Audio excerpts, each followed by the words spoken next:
Being a fan of a professional sports team is more than a game.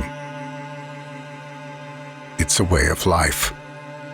Can you just give me a couple of words you think would describe the Jets fan base? I mean, if you ask anybody that question, they're always going to say loyal. I would say on the second part of that, it's hungry. In the shadows of the city that never sleeps, lives a fan base that is unlike any other on the planet. When you believe in more than just a winning team, if you're here to see great games or even win championships, we're here for each other. That's what a diehard fan means. It's a green and white sea of humanity. It's unwavering. And it is loud. They are the heartbeat of a team that spans generations. And they bleed green.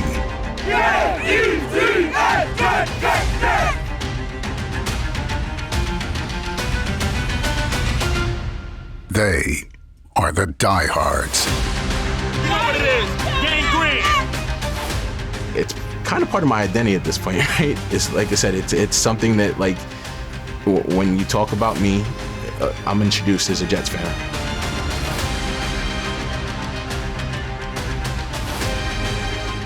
Man, the Jets, oh man, the Jets mean everything, man.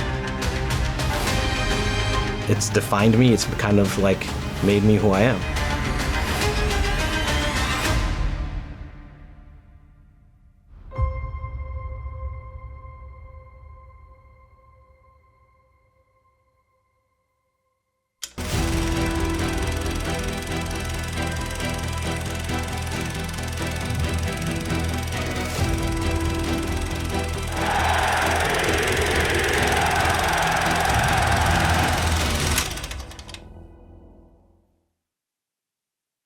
The Diehards is presented by Bud Light. Easy to drink, easy to enjoy. Every diehard fan has an origin story, a commitment to the Jets that began at a young age. I mean, I was introduced to the Jets, I'd say very young age, maybe 5, 6 years old. My uncle was a Giants fan, as a kid, you just like to go against the grain. And I just kind of fell in love with it from there. I was introduced to the Jets in the early to mid 90s. My family, Tyrone's family, where they came from the Caribbean. So, we didn't get our exposure to American football until kind of like later in, like late teens. I grew up in South Florida.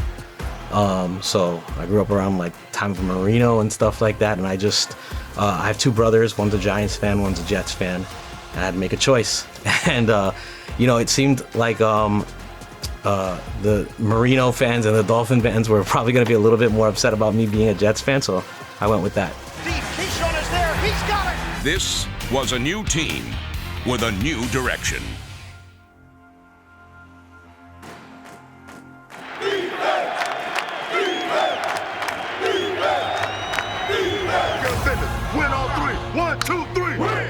The grit and like the hard nose of the team, right? It's just like even like the receivers, they tend to get out there, they're fighting, they're battling. Your D-line, it was always been a nasty, tenacious defense. We've run into, you got Keyshawn. Keyshawn was just a nasty, just tenacious receiver. It was just all about the grind, all about battling it out. We've never been like this flashy team where it's just airing it out all the time, or like you have the fancy guy. It's always been the team that's working hard, getting the job done by just like, the ground and pound aspect. Foley sets up and throws the deep ball for Keyshawn. He makes the catch. He's in there. Touchdown, Jets. I actually, when I first started in football, I was at the University of Miami. Football, that's when I first started watching football. And then right around 96 is when we got Vinny on the Jets, and that did it for me. Vinny and the Jets. Vinny and the Jets. Vinny and the Jets. Vinny and the Jets. Vinny and the Jets. Vinny! Come on, Vinny. Brother for Vinny and the Jets. The bright lights of New York were a familiar backdrop for Long Island natives Vinny Testaverde. Testaverde back to throw. Trips back, throws the bomb. But Dietrich Ward who makes the catch.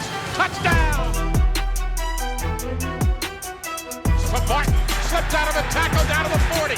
He's gone down the sideline 20. 60 yards and a great run. It's going to be the whole season. Curtis, my favorite Martian, okay? He's going to be the man. I loved watching Curtis Martin run the ball. I played running back in high school, so it was something that like I kind of gravitated to, watching his style of play. He was actually one of the few guys that with the Jets was a little bit different from the actual Jets culture. He was a lot more less gritty. He was more of a smooth finesse type guy that you would see in there. So he would just go a little bit against the grain of what the Jets would do. But I mean, it was just a necessary piece that you had that allowed us to get success in those years when he was on the team. For any fan base, there is one goal: create a home field advantage. Uniting as one on game day, bringing the noise and creating moments that stick with you your entire life.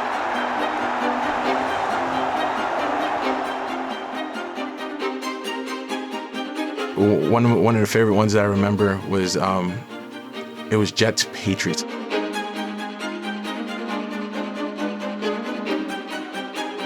Hey, this is Rex Ryan, the head coach of the New York Jets. I've already admitted that, hey, the Patriots have a better head coach and they got a better quarterback than us. But we're going to see who's got a better team. But the reason I'm so confident is that they got to face you and they got to face the rest of our fans. And my challenge to you is we need you at your best. A guy like Rex, a coach like Rex, and that team in general, it brought a lot more out of the fans than I had ever seen before. So again, and then you're facing the Patriots. Man, it was incredible. I mean, honestly, like the stadium crew did a great job of always showing you where the decibels were at, and it was just off the charts. You could feel the stadium shaking.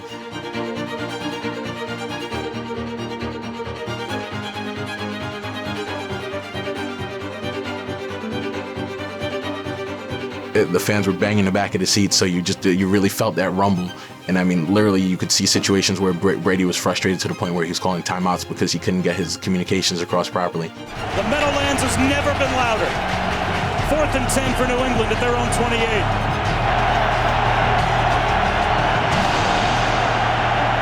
Here comes the blitz. Brady dumps it over the middle. It's knocked away by Dwight Lowry, and the Jets are going to win it. The only other time I can compare it to would be Eagles this year. I mean, that was a similar moment in recent history, but those two games are always going to stick out to me as defining moments of my Jet fandom.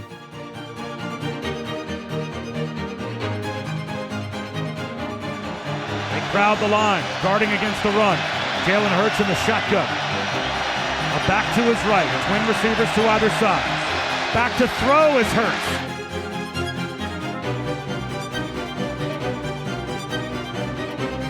Looks left, throws left, it's intercepted! Picked off, running right, Tony Adams! He's inside the 25, breaks a tackle, down to the 10-yard line!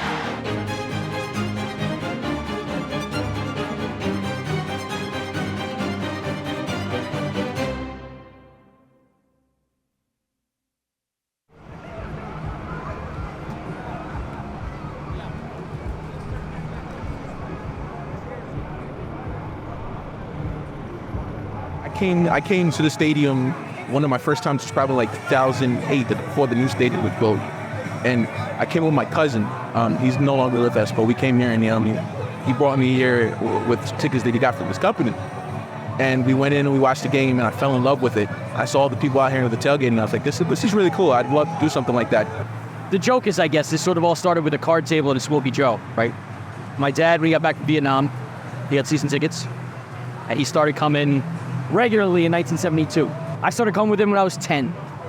And this will be my 31st year as a season ticket holder. I've missed 4 games since I was old enough to drive myself. 3 for law school and 1 for my dad's funeral. Because they actually played on a Thursday that week. And we were putting his ashes in the ocean in North Carolina. So that was pre-planned. But it's sort of just grown from there. Before any game, a walk through the parking lots at MetLife Stadium is a time capsule. history written with stories spanning decades. We got some really great food here today. We got brachiato, pasta fazool, homemade chili, and this is what the Jets do today. They stop Dunn and Allscott. They don't even gain 100 yards between them. Mo Lewis, Marvin Jones, that's it for the whole day. Again, I met my buddy Mike, and he invited me to come to one of his tailgates, and it kind of evolved from there. You've kind of encountered some of my other buddies throughout talking to the people at tailgates. The routine now at this point in time, it's pretty hectic. It actually starts the day before where we're doing all the shopping and all that other stuff. But I wake up about 4:30 in the morning on a game day, get ready, get the family ready, my son, my wife. We jump in, we load up the car, we shoot down. We're trying to get to the stadium before the gates open so we can make sure we secure the spot. We've been tailgating at the same location for the last 13 years at this point in time. So, I mean, and it is prime real estate, so we're just out there early making sure everything's good and everybody's ready to go. I'd been going since 06, at first with my cousin, and we did like some minor, tailgating, small kind of stuff. Once the new stadium opened, a few of us got together, decided that we're gonna get season tickets. I had a friend who said he's with his friend, I'm like, where are you? And he's like, I'm at J9. I'm like, oh my gosh, that's so cool. You're right next to us. So, we brought each other to each other's tailgates. At that point, we decided, look, let's combine this thing. And the tailgate has become just my family, basically. That's what I do. We actually talk about that quite a bit when we talk about our tailgate, right? Because, now that we're getting old, but somebody else is going to have to do this eventually too, right? And my dad, I guess, gave me the gift, right, of fandom. We joke about, lots of stuff, like, he passed down being a Jets fan to me, and that's huge. But what's more than that is he passed down this, which is family and friends, and truly that's what it's about. I've met some lifelong friends just going to the tailgates. So I have buddies that I can consider my best friend at this point in time. I've watched Mike's son grow up from, I want to say, 5-6 years old. Like a bird on a tree,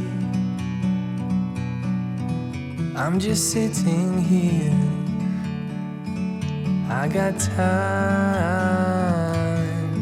it's clear to see. From up here, the world seems small. We can see. My son, I guess he's always, since he's been, however small, he's watched me grow up and as a Jets fan, and he's seen that passion that I have. And I've always given him the freedom to, look, just because I'm a Jets fan, you don't have to be a Jets fan. But there's something about it. He sees the way that I am. He sees the way my friends are, and he won't give up.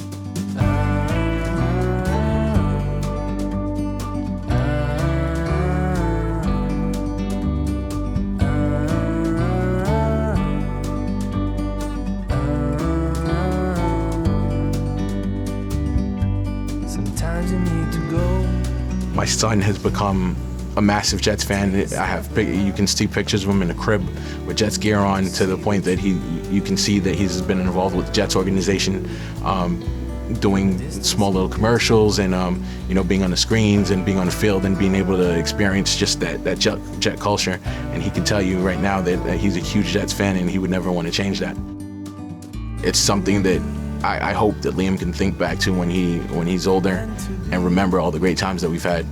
Again, whether it be a win or a loss, it was a time that we spent together, the bonds that we built. Forever free, you and me. What that means for the next generation, I look forward to the day where Mike's son, where Robbie's son, where Tyrone's son are the ones cooking, and I'm the one sitting back and just eating and drinking and relaxing. But it has to go on after us, and it will.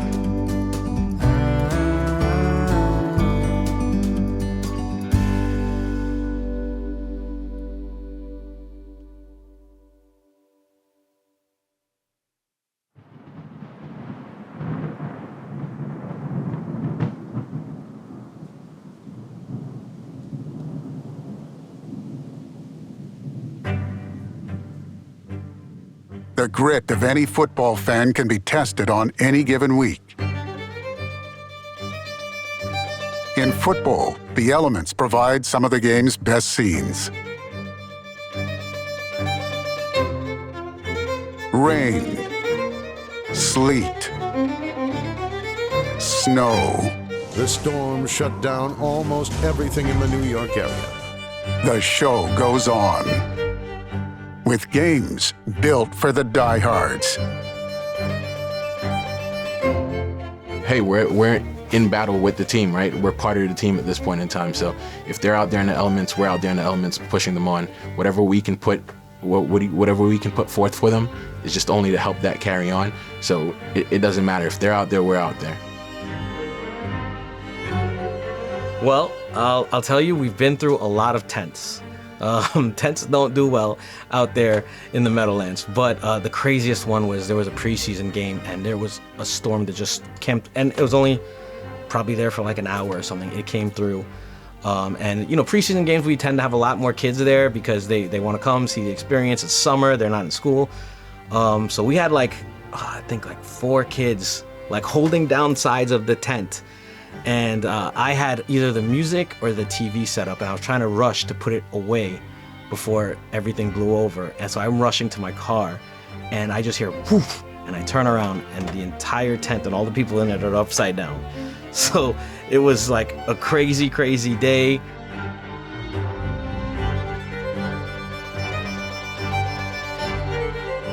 Again, that's what we do. We're out there, rain, snow. There's plenty of like times we're out there in the freezing cold.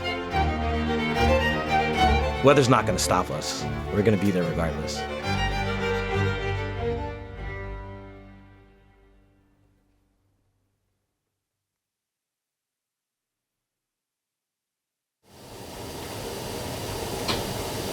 You just talk about how this fan base really embodies everything this team stands for, everything they've been through, everything they're, looking to get.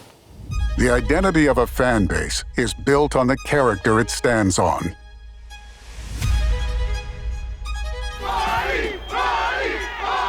There's the bright lights of Manhattan, right? That's a lot of what you see and you hear about New York. But most of New York really is the production that puts the bright lights together, right? You've got construction workers, you've got first responders, you've got, the people, the doormen in Manhattan and everything. And a lot of, I think, the Jets fan base, that's where we're from. That's what we do. And I feel like the team has always represented that. Let's go, Jets! Let's go, Jets! While teams change and generations pass, they are always here.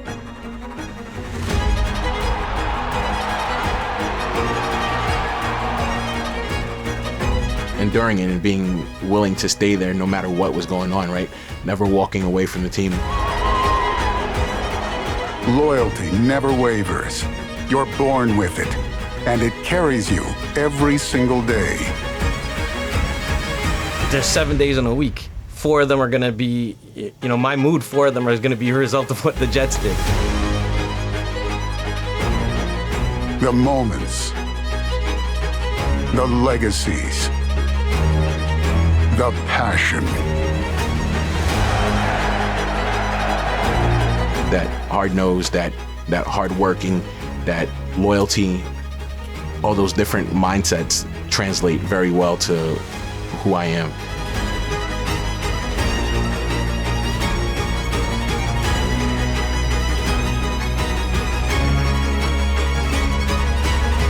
They are the Diehards.